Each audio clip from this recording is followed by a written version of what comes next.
Un récit intime et édifiant du pouvoir. Arnaud Montebourg, bonjour. Bonjour. Vous avez été bien sûr ministre de l'Industrie, ministre du redressement productif, et vous publiez ce récit qui s'appelle L'Engagement, publié chez Grasset. C'est effectivement une plongée parfois glaçante, cynique, dans l'intérieur du pouvoir, j'allais presque dire, dans les entrailles du pouvoir.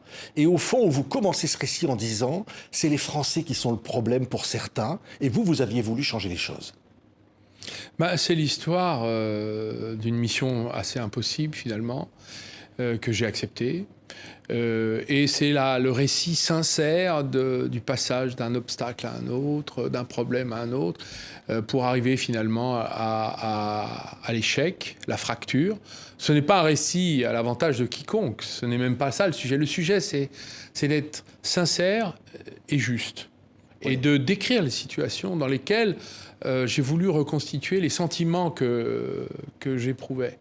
Des sentiments de blessure, parfois d'incompréhension, de colère. Et donc, le narrateur que je suis, qui assume cette subjectivité, raconte ce voyage infernal à l'intérieur d'une machine qui est une machine à trahir les gens, en fait. Et donc, j'ai voulu que nul n'en ignore. J'ai voulu, parce que quand je le racontais en privé, on me disait « Mais comment c'est possible ? Je te crois pas, c'est pas vrai. » Et maintenant que certains le lisent, me disent, beaucoup de lecteurs qui m'écrivent, qui me disent « Incroyable, il faut que tout le monde le lise, c'est important, il faut que ça se sache. » Et j'ai voulu écrire ça pour le partager avec les Français, pour qu'ils sachent qu'aujourd'hui, dans ce système-là, où la technocratie, dans un cercle invisible, a pris le pouvoir, du président de la République, les grandes boîtes, les grandes directions d'administration, c'est les mêmes, tiennent le pays, eh bien, il est impossible pour les Français de se faire entendre. Oui. C'est l'histoire des Gilets jaunes. Oui. C'est la même histoire. Oui. D'ailleurs, le récit commence. Vous faites un stage de récupération de poids, vous n'êtes pas encore ministre, et vous dites, au fond, on a l'impression, là, déjà, les Français sont le problème. Non, mais c'est un peu l'esprit des lois, quoi. L'affaire du Covid le démontre tous les jours. C'est les Français, quoi, le problème. Mais moi, je pense qu'il y a aussi un problème de dirigeants et de classe dirigeante. Oui, donc voilà. Vous allez, au fond, explorer cette classe dirigeante. Vous vous écrivez une lettre à François Hollande. Quand il va se présenter à l'élection présidentielle, il fait ce discours au Bourget où il dit « Mon ennemi, c'est la finance ». Et vous dites « J'y crois, au fond. J'y crois à ce moment-là. » Oui, parce que finalement, moi, quand un candidat à la présidence dit une chose, ça mérite d'être écouté et respecté et cru. Et donc après, quand on fait tout le contraire, il y a quand même un grave problème. Mais la facture, elle est arrivée pour François Hollande. C'était des défaites et la disparition de son parti. Et nous avec, d'ailleurs. C'est très juste de dire ça. Finalement, et c'était juste comme sanction. C'était abandonner les gens. Parce qu'en fait, c'est l'histoire d'un livre pour les gens. Les gens, les anonymes, les citoyens ordinaires, que je suis redevenu, que vous êtes, que nous sommes tous. Quel est leur pouvoir ? Ils n'en ont pas. Ils ont le pouvoir de voter une fois tous les 5 ans, c'est tout. Et pendant ce temps-là, en leur nom, on fait tant de choses contraires à leurs intérêts. Donc, si vous voulez, c'est cette dialectique entre les quelques-uns qui dirigent et le plus grand nombre qui observe, désemparés et dépités. Oui. C'est cette histoire-là, vous voyez, c'est cet aller-retour entre la base et le sommet d'une société qui ne s'entend plus. Oui, François Hollande qui monte sur une camionnette et qui promet aux fourneaux qu'on va se battre pour eux. Non, mais ça, c'était très bien. Il avait raison de le faire. Sauf qu'il fallait nationaliser Florange derrière. Et c'est toute l'histoire de cette nationalisation qui n'en a pas été une, finalement. Et donc, et vous voyez la duplicité, la violence, l'hypocrisie. Et finalement, moi, je considère que cette narration, je la devais aux ouvriers de Florange. Ceux qui ont été matraqués fiscalement par le quinquennat Hollande, je leur devais les explications sur pourquoi il y a eu cette cure d'austérité inutile. On a fait souffrir inutilement les gens. On a contribué à affaiblir l'économie et créer des chômeurs. C'est une responsabilité devant l'histoire. Il faut l'assumer, le dire. Et donc, j'ai voulu que nul n'en ignore. Oui, alors vous vous battez, parce que c'est l'histoire aussi de ce combat. Vous vous battez pour qu'on trouve des solutions, parce que vous êtes au contact de ces ouvrières, de ces ouvriers qui souffrent. Et puis, derrière, ça ne suit pas. un jour, vous énervez, il y a une colère, vous les traitez de caque-braille, je reprends votre expression, et vous dites, je vais quitter le gouvernement, je vais démissionner. Vous racontez ces instants-là. Oui, bah ce sont des moments qui marquent d'abord une situation politique, donc qui ont eu lieu. Et puis, il y a la fracture qui s'installe et la rupture. J'ai envoyé une lettre de rupture. Ah, voilà, c'est une rupture, vous faites pas le boulot, moi je suis pas d'accord, ça suffit. Puis finalement, non mais attends, on va bien vous rechercher, et on est reparti pour un topi, juste comme ça dure 2 ans, puis à la fin, bah, c'est terminé, où vraiment le départ se fait avec une espèce de divorce par consentement mutuel, où c'est presque un soulagement pour moi.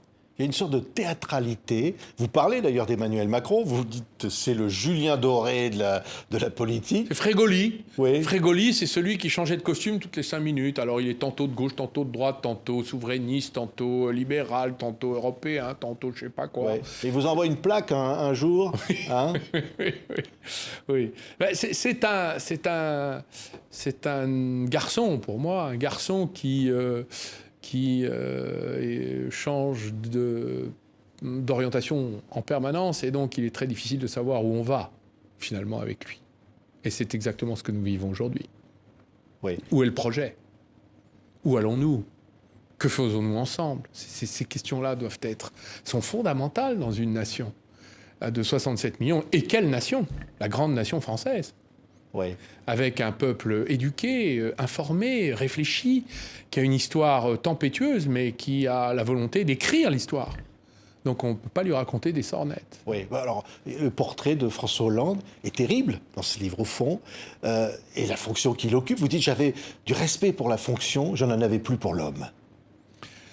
Ben, c'est arrivé après les multiples abandons. On a abandonné des gens, on a abandonné la France pour moi. Quand on a laissé vendre Alstom, je raconte l'histoire d'Alstom, coupé en rondelles et vendu en pièces détachées aux Américains, c'était une humiliation nationale. Et quand François Hollande est face à Barack Obama, nous sommes tous là. Et qu'il dit, croyant faire de l'humour, on voit que vous ne connaissez pas Mme Merkel, cher Barack, ça veut dire c'est pas moi, c'est elle. Donc finalement, la France avait disparu, on était déjà sur le porte-bagages de la BMW d'Angela Merkel.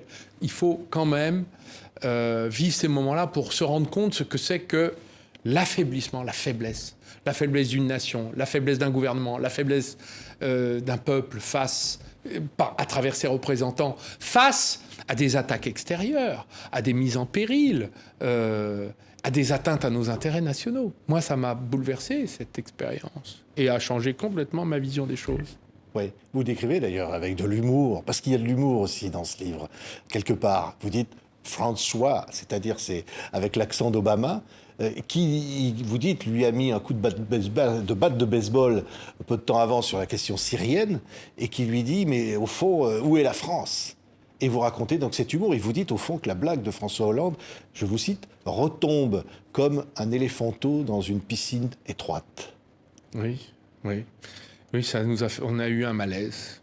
Tous autant qu'on était, d'ailleurs, du côté américain comme du côté français, et le gouvernement américain et nous. On était dans le cabinet room, cette pièce rendue célèbre par les comptes rendus journalistiques mondiaux. Et je dois dire que la question de l'humiliation de la France, pour moi, est un sujet qui était en notre mémoire et qui avait été transmis par les générations précédentes, la débâcle de 1940. Moi, mes grands-parents m'ont parlé de ça. Mes parents en avaient... et donc, tout ça, ça s'est transmis dans un inconscient collectif. Et là, j'ai vu surgir ça. Voilà. Oui, mais l'engagement, qu'est-ce que c'est pour vous, Arnaud Montebourg? C'est le titre du livre, l'engagement.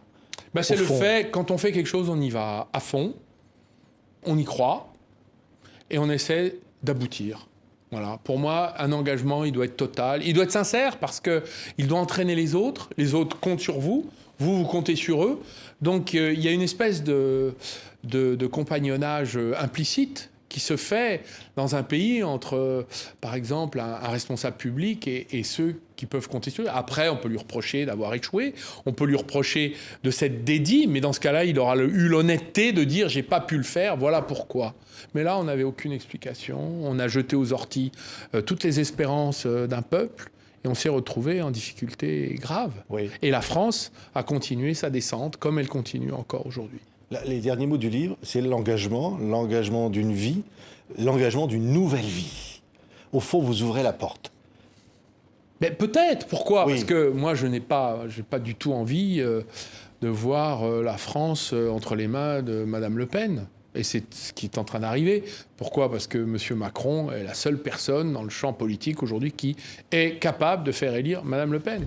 Oui. En raison, qu'est-ce qui manque, Arnaud Montebourg ? en raison du mépris technocratique qu'il représente aux yeux des Français. Précisément, cette technocratie qui a pris le pouvoir. Elle l'a pris politiquement. François Hollande était un technocrate, comme Valéry Giscard d'Estaing l'était, comme beaucoup l'ont été. La moitié du gouvernement, c'est des technocrates. De Patrick Cron, qui a vendu Alstom contre un chèque scandaleux, en passant par tous ceux qui ont vendu la France en pièces détachées.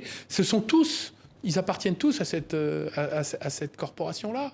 Donc on a un problème. Oui. On a un problème. Une 6e République, comme vous l'aviez souhaité. De toute il faut façon, autre chose. On ne pourra pas continuer à fonctionner sans une refondation de la démocratie et de l'État.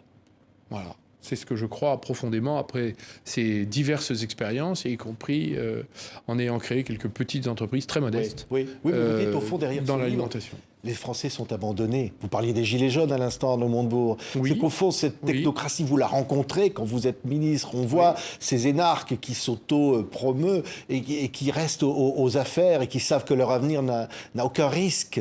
Aucun risque, ils sont abrités, oui. Et qui ont un regard cynique sur les gens. C'est terrible, le monde que vous décrivez et cette fracture entre ce monde-là et la base de ce que vivent les gens. Eh bien, il faudra bien réconcilier ces deux France. Il faudra bien qu'à un moment, on trouve une solution pour que le pays soit gouverné selon, j'allais dire, les lois de la multitude. C'est-à-dire ceux qui sont les plus nombreux dans ce pays et qui, à chaque fois, payent. Ils payent la facture. Voilà. Donc ça fait partie, je crois, de ce qui se profile à l'horizon.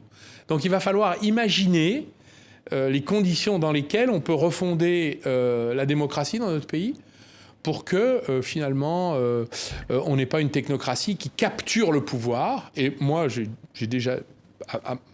de mon petit siège d'observation, j'ai déjà dit plusieurs fois que le seul plan social qui me réjouirait, c'est le plan social au sommet de l'État. C'est-à-dire c'est-à-dire le spoil system. C'est-à-dire qu'un gouvernement arrive, tout le monde démissionne, et puis tous ces technocrates retournent travailler ailleurs, apprendre autre chose, se remettre en question. On vous dirait et il faudra nommer à la tête des grandes fonctions de l'État des syndicalistes, des universitaires, des managers du privé, des gens qui ont une autre vision, un autre regard. On a besoin de retrouver... cette société bouillonnante qui existe à la base, mais qui n'existe pas au sommet. Oui. Vous pourriez y aller en 2022, Arnaud Montebourg ? Écoutez, j'en suis pas là. Mais je me dis, c'est pour ça que j'ai repris la parole dans le débat public, je me dis que les idées que je défends depuis longtemps sont devenues dominantes et majoritaires. Donc il va falloir trouver un moyen ou un autre de les mettre au pouvoir. Ça, c'est sûr. Je ne sais pas comment, mais je crois que c'est ce projet-là qui devra tôt ou tard triompher. Oui. Sinon quoi ? Comme je vous le disais, ma crainte, c'est qu'on se retrouve avec... la déchéance de la France qui continue à descendre et puis surtout une colère populaire qui mette Madame Le Pen au pouvoir. Voilà ce qui se prépare. Merci beaucoup Arnaud Montebourg. C'est un livre absolument fascinant. Fascinant ce livre, l'engagement sur l'intérieur du pouvoir avec vos mots. Vous êtes avocat aussi, hein. Il y a des phrases, il y a votre ressenti de l'intérieur. C'est assez rare pour un livre politique comme ça. Merci Arnaud Montebourg d'avoir été notre invité. Merci à vous, merci à votre invitation.